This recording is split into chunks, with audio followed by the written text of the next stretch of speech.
2025 අප්‍රේල් මාසයටත් අපි ළඟා වුණා. බොහොම ඉක්මනින් කාලය ගත වෙනවා.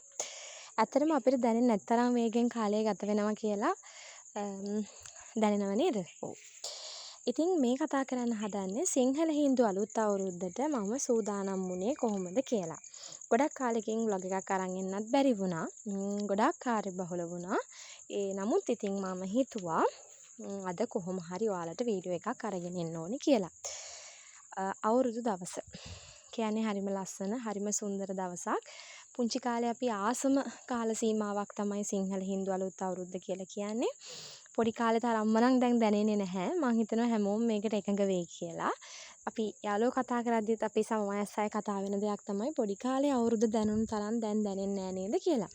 ඒකට හේතුත් අපිම හොයද්දී වෙලාවකට හිතනවා අපි අත්දැකීම් වලින් ටිකක් වැඩි වෙද්දී වගකීම් වලින් ටිකක් වැඩි වෙද්දී ටිකක් අපිට නිදහස ටිකක් සීමා වෙද්දී ඒ හැඟීම් වෙනස් වෙනවා ඇති කියලා. කොහොම වුණත් කමක් නැහැ.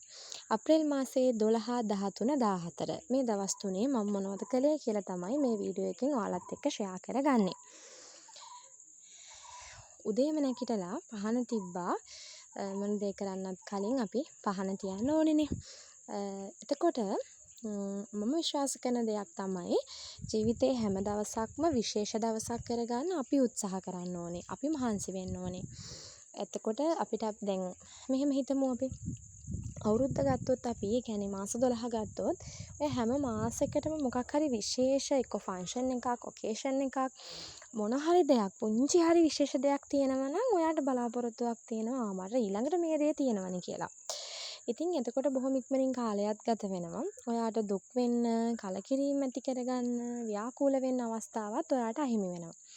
ඉතින් ඒ නිසා දැන් මගේ ලයිෆ් එකේ ගත්තොත් දැන් අවුරුද්දට රෙඩි වුණා. ඒ දේවල් ටික ඉවර වුණා. ඊට පස්සේ ඊළඟට මට තියෙන දේ තමයි තවත් විශේෂ වෙඩින් එකක් තියෙනවා මගේ යාළුවෙක්ගේ. මට ඒකට රෙඩි වෙන්න තියෙනවා. ඉතින් ওই වගේ එක මේ විශේෂ දේවල් අපිට ජීවිතේ තියෙනවා. ඉතින් ඒ නිසා අර ඒ විදිහට කාලය ගත වෙන එක බොහොම වටිනවා. ඉතින් මෙන්න මේ විදිහට තමයි මේ දවස මේ කිව්ව දවස් කිහිපය මම ගත කළේ. මේ තක්කාලි ගහ ගැන විශේෂයෙන් කියන්න ඕනේ. මම මේ පැලේ ෆොටෝ එකක් ඔයාලට ගත්තේ වීඩියෝ එකක් ගත්තේ මේක කියන්න ඕන නිසා. මේ කඩෙන් ගෙනාපු අර තරමක් විශාල තක්කාලි වර්ගයක් තියෙන්නේ. මම දන්නේ හරියට මේක කොහොමද හඳුන්වන්නේ කියලා. සුපර් මාකට් එකෙන් අම්මා එදා මේ තක්කාලි ගත්තා. අතර මේක ගන්න හේතුව වුණේ අර අපි සලාඩ් හදද්දී අපි කියන්නේ සලාද කියලා සලාද හදද්දී ඒ තක්කාලි දැම්මම හරිම රසයිනේ. ඉතින් ඒ නිසා ඒ තක්කාලි ගෙනාව අර පොඩි ඒවාට වඩා ටිකක් කපන්න උනත් පහසු නිසා. ඉතින් ඒ ගෙනාපු තක්කාලි වල ඇට කිහිපයක් අම්මා පැල කරනවා. ඇත්තට මේක පෝච්චි එක පැල කරේ. බලන්න මේ තක්කාලි ගහේ පළදාව. ඇත්තට මේක දකිද්දි හරිම සතුටුයි. මම ඒක කැප්චර් කරගත්තේ. ඔයාලව මොටිවේට් කරන්න, වගා කරන්න. හරි. මේ තියෙන මුං කැවුම් මේ අප්‍රේල් 12 වෙනිදා අපි අම්මා මුං කැවුම් හදන්න පටන් ගත්තා.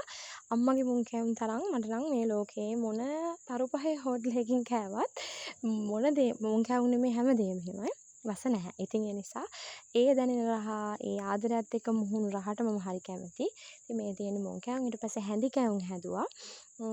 අපි වෙන්දර කොකිස් හදනවා. මේ පාර කොකිස් හදන්න බැරි වුණා. අම්මා ඒ වෙනුවට මට රුලන් දෝසි හදලා දුන්නා. මට ඒක කැප්චර් කරගන්න බැරි වුණා කලබලේ නිසා. ඉතින් මමත් ටිකක් ප්‍රැක්ටිස් වෙන්න ඕන නිසා මටත් වෙනදට වඩා අවස්ථාව දුන්නා අම්මා මේ වැඩ කරන්න. අම්මලා අපිට හරිම ගොඩාක් ආදරය කරන නිසා ටිකක් බයෙන් තෙල් තාච්චි ළඟ එහෙම ඉන්නවට. නමුත් දැන් ප්‍රැක්ටිස් වෙන්න ඕන නිසා මටත් chance එක හම්බුණා. මං හිතන්නේ ජීවිතේ හැම කාල සීමාවක්ම අපි සතුට අපි හොයා ගන්න ඕනේ. ප්‍රශ්න 1000ක් තිබුණත් ඒ සතුටින් ඉන්න එක හේතුවක් හරි හොයාගෙන සතුට වෙන්න. බැඳීමකදී වුණත් එහෙමයි. ඔයාට සැටිස්ෆැක්ෂන් කියන කාරණාව තෘප්තිය කියන එක නැති කරගන්න හේතු ගොඩක් තිබුණත් ඒක ඇති කරගන්න එක ප්‍රබල හේතුවක් හොයාගෙන ඔයාගේ ප්‍රබල හේතුව මත යැපෙන්න. මං විශ්වාස කරන මම හිතන ප්‍රායෝගිකම දේ ඒක. එතකොට අපිට හරි ලේසි ජීවත් වෙන්න. ජීවත් වෙනවා කියන එක අමාරු කරගන්න එපා. මේ තියෙන්නේ ලස්සන සිංහල හින්දු අලුත් අවුරුද්ද දවස. මේ පාර නැකත් තිබුණු විදියත් හරිම කම්ෆර්ටබල්. වෙනද වගේ නෙමෙයි. නැත්තම් 1-2 වෙනකන් සමහරලාට අපිට ආහාර අනුභවයට ඉන්න වෙන දවස් තියෙනවනේ. මේ පාර අවුරුද්ද බොහොම හොඳයි. එහෙමුනේ නෑ. අපිට 4යි ගානට අවුරුද්ද උදා වුණා. 6යි ගානට අනුභව කරන්න පුළුවන් වුණා. ඊට පස්සේ අම්මා දවල් ආහාර වේලත් රෙඩි කරා. විශේෂ දවසක්. ඉතින් ඒ නිසා ආදරණීයන් එක කාලය ගත කරද්දි තවත් විශේෂ වෙන්න තමයි මේ හැමදේම අපි කරන්නේ. ඉතින් මේ තමයි මේ පාර අලුත් අවුරුද්ද ගත කරපු විදිය.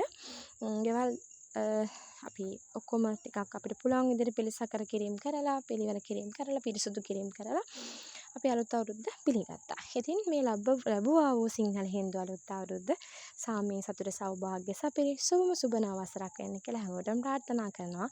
අලුත් වීඩියෝ එකකින් ඉක්මනටම හම්බෙමු.